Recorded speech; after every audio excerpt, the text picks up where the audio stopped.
Nah, kalau misalnya kita pikir dengan logika kan analoginya bahwasanya kalau misalnya 1 hektar aja itu sekali panen itu bisa menghasilkan 500 kilogram.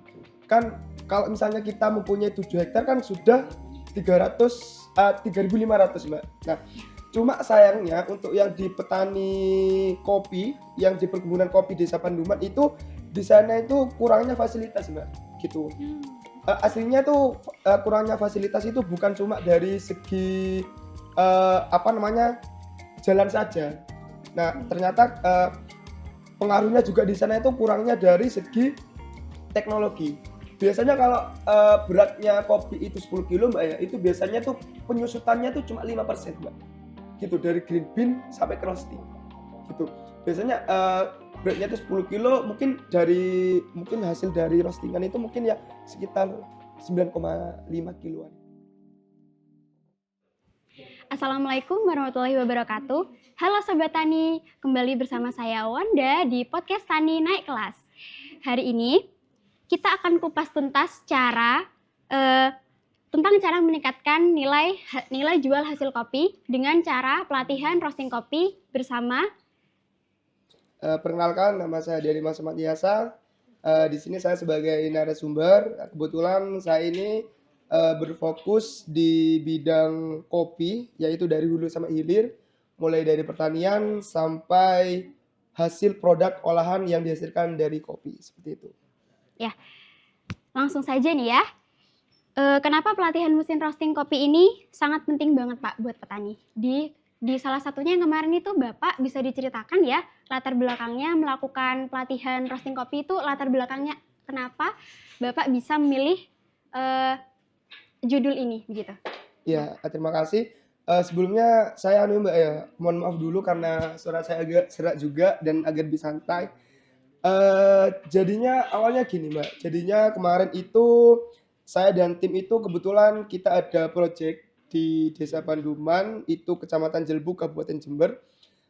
Rata-rata emang di sana itu petaninya emang dari petani kopi Mbak, gitu. Rata-rata emang satu petani itu mempunyai luas kebun kopi itu 1-3 hektar. Nah, kebetulan kemarin itu kita juga bertemu dengan Bapak Siva, yaitu ketua kelompok tani di sana. Itu beliaunya itu mempunyai 7 hektar kebun kopi. Nah, kalau misalnya kita pikir dengan logika kan analoginya bahwasanya kalau misalnya 1 hektar aja itu sekali panen itu bisa menghasilkan 500 kilogram.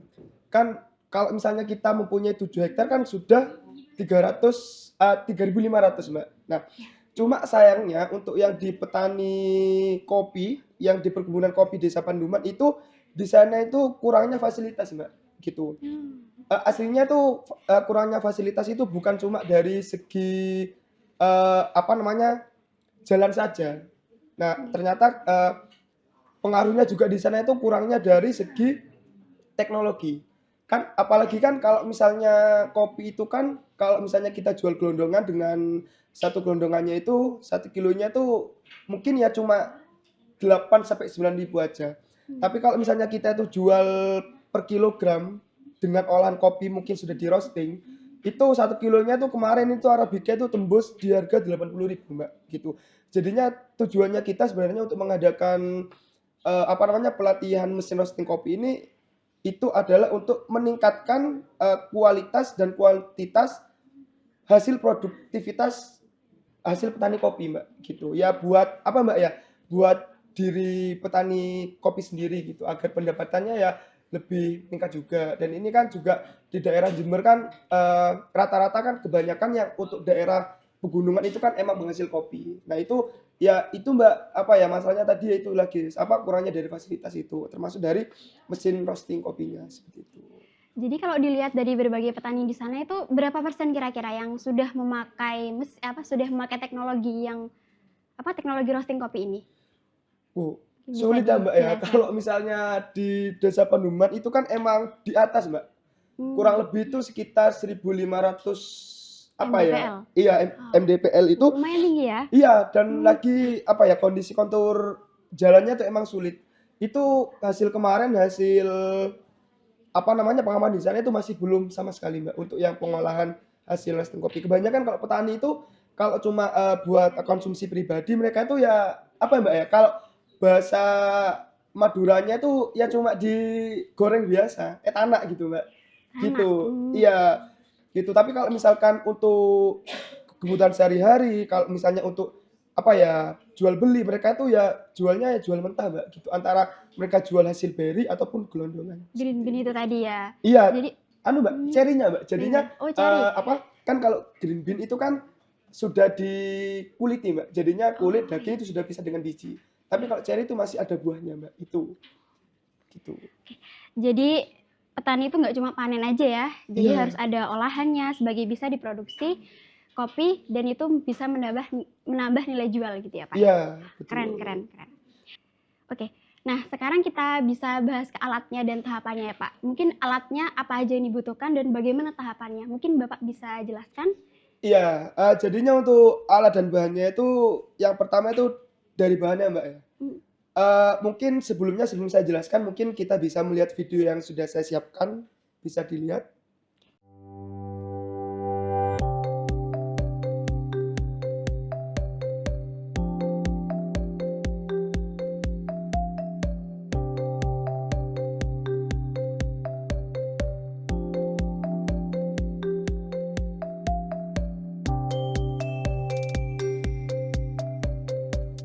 Yang perlu disiapkan, green bean kopi Arabica 12 kg, ember, kacamata pelindung, baju cattle-pack, dan alas kaki atau sepatu. Mesin Probaton 5 adalah mesin roasting kopi profesional buatan Jerman yang memiliki kapasitas maksimal 5 kg green bean per batch. Mesin ini menggunakan pemanas langsung atau direct flame dan dilengkapi dengan sistem kontrol suhu digital yang presisi. Bagian utama mesin yang diperkenalkan secara visual antara lain roasting drum atau drum pemanggang, cooling tray atau nampan pendingin, burner pemanas gas, exhaust system pembuangan asap, kemudian side glass uji warna, dan terakhir sampler untuk uji aroma biji kopi. Berikutnya yaitu proses roasting.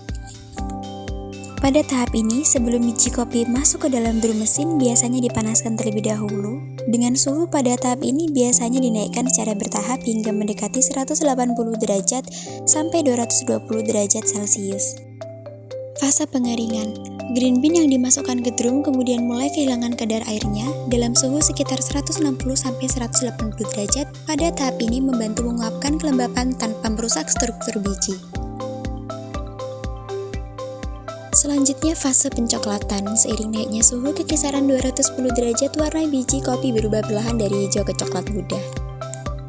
Fase retakan pertama. Jika sudah terdengar suara bunyi letupan halus, tahap ini dikenal dengan istilah first crack. Banyak roaster memilih menghentikan proses di titik ini bila menginginkan karakter kopi light atau medium roast dengan menarik tuas yang ada di bagian depan mesin. Fase ini berada di suhu 230 derajat. Pada fase ini, kopi bisa langsung dikeluarkan melalui tuas yang ada di depan dengan langsung jatuh di cooling tray atau papan pendingin. Tujuannya agar kopi cepat dingin dan bisa langsung segera dikeluarkan dari papan pendingin. Kemudian yang terakhir, jika kopi sudah melewati fase pendinginan di cooling tray, bisa langsung dikeluarkan di tuas di depan mesin yang ada di paling bawah untuk mengeluarkan biji kopi dan langsung dimasukkan ke dalam karung yang sudah disiapkan. Pelatihan seperti ini sering menjadi pintu pembuka bagi petani untuk naik kelas. Dengan pemahaman tentang mesin roasting dan proses sangrai yang baik, nilai kopi pun dapat meningkat. Mungkin inilah saatnya petani tidak hanya dikenal sebagai penghasil biji mentah, tapi juga sebagai pencinta rasa kopi yang bermakna. Karena di balik secangkir kopi yang nikmat selalu ada petani yang mau belajar dan berinovasi.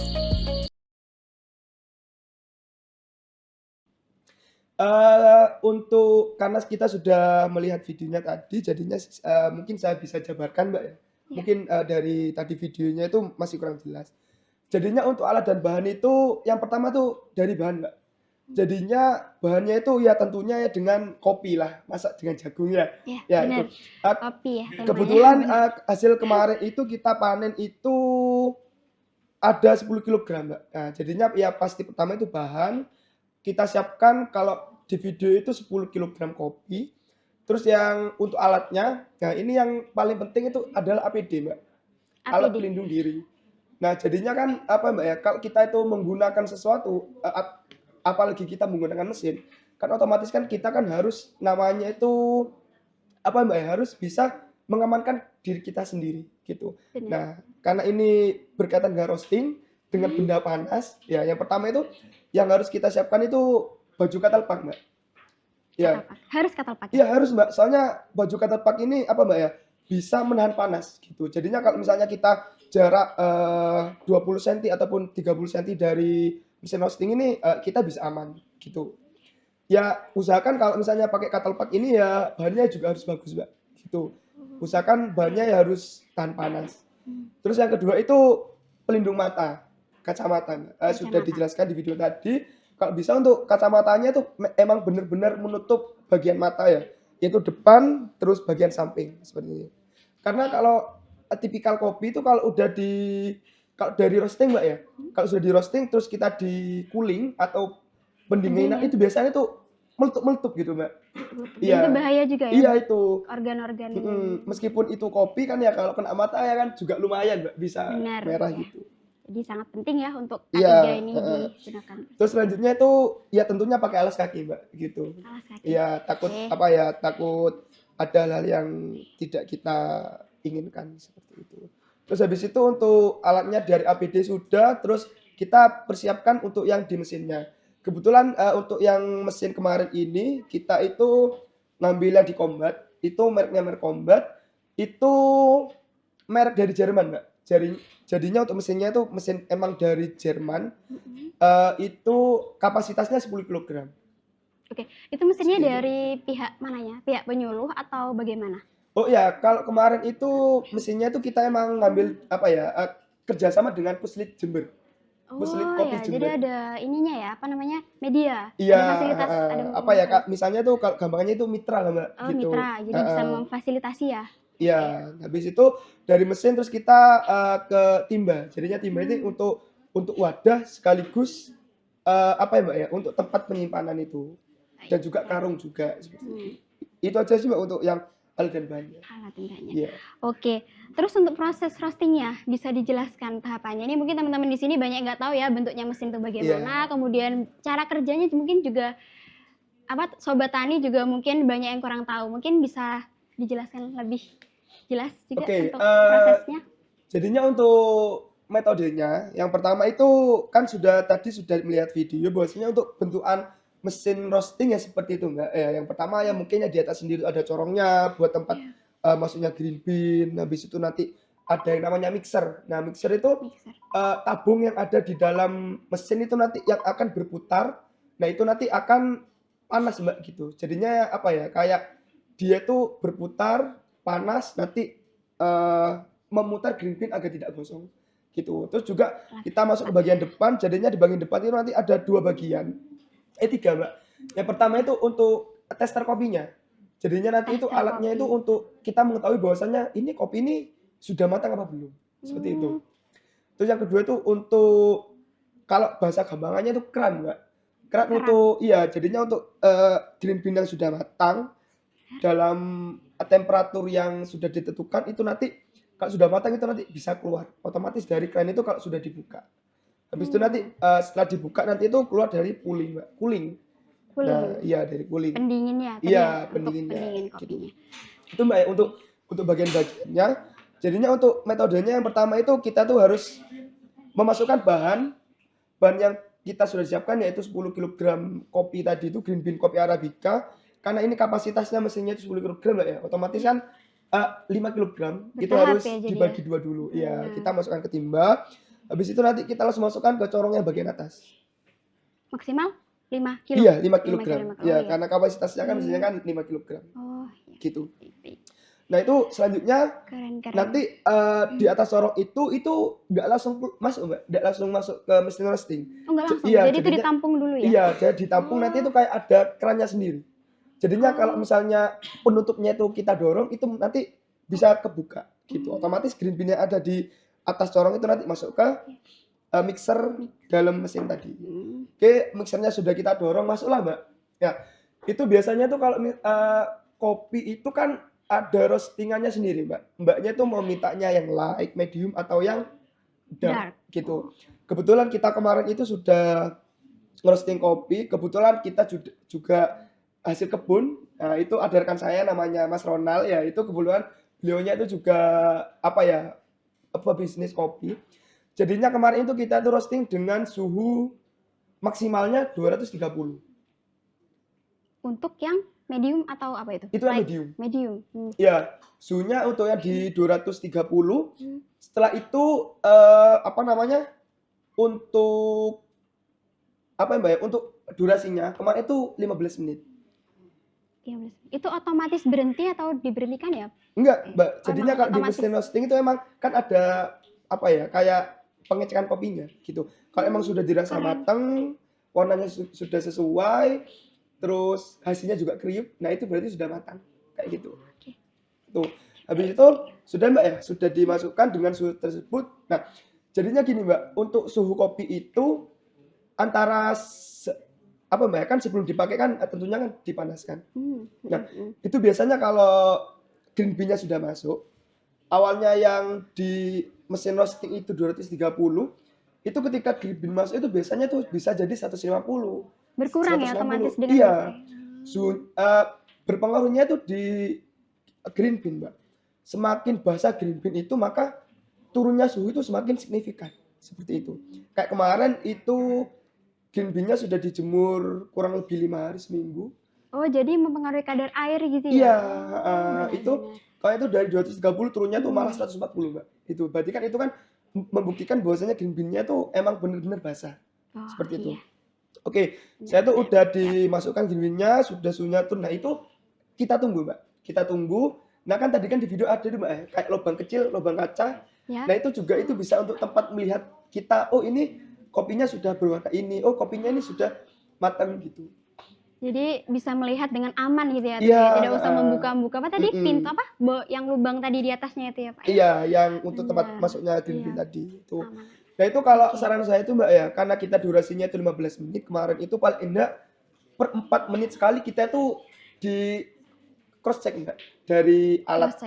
yang untuk pengecekan kopi itu. Sampel itu ya? Iya, sampelnya. Oh, Biasanya oke. tuh kalau ciri-ciri kopi matang itu ada 2 fase crack. Fase crack apa itu? Iya. Boleh dikasih tahu untuk sobat tani Iya, mungkin apa itu biasanya fase crack ya, teman-teman? Kalau fase crack itu bahasa Indonesianya tuh apa Mbak ya? Meletup. Meletup. Iya. Retak ya, retakan pertama. Iya, Ah. kalau misalnya Mbaknya itu pernah mungkin membuat berondong jagung. Oh, Nah, benar. suaranya itu seperti itu. Oh, benar-benar. Iya. Keren ya, Gitu, Mbak. keren sobat tani. Jadinya biasanya kalau yang fase pertama itu fase cracknya itu mungkin sedikit. Nah, itu biasanya itu beragam ya Mbak ya, itu tergantung dari kadar air juga. Biasanya itu untuk fase cracknya itu berada di menit ke-12, itu dalam suhu biasanya ya kurang lebih 190-an, itu crack pertama. Nah, tapi kalau crack pertama itu kita tuh masih belum bisa menyimpulkan bahwasanya kopi ini matang Mbak, gitu. Karena kan kalau misalnya kalau crack sebagian kan otomatis kan yang semuanya kan masih belum crack semua, gitu. Baru nanti fase kedua biasanya ini di menit ke-13 ataupun ke-14 di suhu 200. Itu baru udah kretek. Nah, itu biasanya itu menandakan bahwasanya kopi itu sudah matang. Tapi Gitu, apa itu bisa menjadi patokan gitu bahwa kopi ini matang? Kalau misal itu letupannya itu lebih dari 2 kali, 3 kali, apa itu mungkin sudah sudah kematangan gitu loh Pak. Jadi apa mungkin dilihat dari tekstur warna atau apa mungkin yang bisa dilihat jadinya untuk visual membuktikan kopi itu matang atau enggak itu kan ada 2 cara Mbak ya. Yang pertama itu pakai yang mesin untuk pemelihat kopi tadi itu. Yang kedua itu yaitu tadi dari suara kerekan tadi itu. Gitu. Tapi kalau misalnya suaranya cuma 1-2 kali, 3 kali itu biasanya belum matang dulu Mbak. Tapi kalau misalnya suaranya tuh sudah kretek, nah itu biasanya tuh sudah matang kayak gitu. Tapi kalau misalnya Mbaknya itu masih ragu atau sobat tani di sini tuh mungkin masih ragu dengan suaranya itu tersebut, ya itu masih bisa dicek ya? dicek lagi dengan alat testernya tadi itu. Oke, Gitu. baik. Nah, setelah itu kalau misalnya sudah di apa namanya? Sudah dirasa sudah matang, Mbak, itu kerannya dibuka. Habis itu kita tuh ke tahap cooling, Mbak, cooling. Jadinya cooling itu tahapnya tuh namanya tuh tahap pendinginan. Jadinya kalau misalnya karakteristik kopi itu, bahwasanya kalau misalnya kopi itu panas terus didiamkan, otomatis kopinya tuh masih berproses, Mbak. Gitu. Takutnya kalau misalnya kopi itu panas didiamkan, habis itu awalnya kita targetkan itu cuma di medium, itu nanti bisa ke dark, Mbak, gitu. Jadinya tidak sesuai ekspektasi. Iya, Ya, gitu. jadi harus ketika suhu itu sudah mencapai batas maksimalnya dan juga sudah melewati fase-fase yang kedua tadi ya Sobat Tani, itu harus segera dikeluarkan ya atau Iya. segera ditaruh di cooling apa gitu namanya? Nampan pendingin tuh tadi Iya, ya. Benar. gitu. Jadinya kalau di cooling ini tuh, Mbak, jadinya ya seperti nampan itu. Cuma Iya. kan ya satu paket dengan mesinnya. Iya, satu Nah, paket. itu nanti ada alatnya sendiri, Mbak, kayak kipas, bukan kipas sih, kayak apa ya?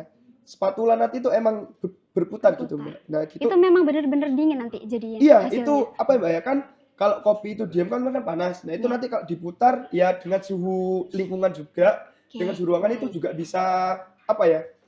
Menurunkan suhu yang pertama itu tinggi menjadi rendah seperti itu. Oke, baik. Nah, itu terus kalau sudah tahap cooling ini ya kurang lebih ya sekitar 5 sampai 6 menitan. Habis itu kita ke tahap packaging-nya, Mbak, gitu. Jadinya Packaging. iya, jadinya setelah cooling nanti itu kita bisa langsung masukkan ke karung gitu. Biasanya kalau beratnya kopi itu 10 kilo, Mbak, ya, itu biasanya tuh penyusutannya tuh cuma 5%, Mbak. Gitu, dari green bean sampai ke roasting. Gitu. Biasanya beratnya itu 10 kilo, mungkin hasil dari roastingan itu mungkin ya sekitar 9,5 kiloan gitu. Jadinya untuk penyusutan kopi itu emang benar-benar nggak terlalu menyusut. Wah, ternyata proses roasting ini juga banyak sekali ya tahapannya teman-teman Sobat Tani. Dan juga pastinya seru dan bermanfaat untuk kita semuanya. Oke, baik, Masya Allah, luar biasa. Sebelum kita tutup, adakah motivasi untuk para petani di luar sana? Pak Ilyas? Iya, jadinya kalau Buat sahabat tani. kalau motivasi dan harapan ya mungkin kalau saya tuh lebih ke harapan saja ya, Mbak, ya. Mungkin harapan saya untuk petani yang ada di Kabupaten Jember, khususnya di Desa Panduman, mungkin dengan adanya pelatihan mesin roasting ini, saya berharap dan tim juga mungkin yang awalnya petani itu mungkin yang 100% mungkin nggak tahu tentang roasting kopi ini ya, Mbak, ya. Benar. Itu mungkin harapan kami itu paling enggak 25% sampai 30% dari pihak petani itu mungkin bisa mengerti, Mbak, gitu. Minimal dasar-dasar dari mesin roasting kopi, habis itu cara pengolahan kopi itu bagaimana, yang baik dan benar, dan yang tentunya sesuai dengan standar nasional Indonesia gitu. Dan kebanyakan kan kalau petani kan abang kan lalai ya, Mbak, ya, dengan APD. Nah, itu ya juga harapan kami juga dengan adanya pelatihan yang kami fasilitasi, kami berharap petani ya juga sadar tentang dengan arti apa, Mbak, ya, tentang melindungi diri sendiri dulu gitu kan. Kita kan menggunakan standar K3 yaitu kesehatan, keselamatan kerja. Nah, gitu. Oke. Mungkin untuk kata-kata hari ini karena kita ada di kopi, jadinya tidak ada rasa kopi yang pahit, tapi rasa kopi itu semuanya tuh manis. Karena kenapa? Karena kopi yang manis itu dihasilkan dari petani yang sangat bersemangat. Wah, keren. Dan sangat memotivasi. Terima kasih. Terima kasih banyak Pak Ilyas atas berbagai ilmu yang sudah diberikan untuk sahabat tani di luar sana. Dan juga semoga semakin banyak ya para petani ini mengikuti inovasi ini dan juga mengikuti banyak pelatihan-pelatihan roasting kopi yang ada di luar sana. Oke, sahabat tani, sampai di sini dulu podcast kita hari ini. Jangan lupa terus berinovasi dan jangan lupa terus semangat. Wassalamualaikum warahmatullahi wabarakatuh.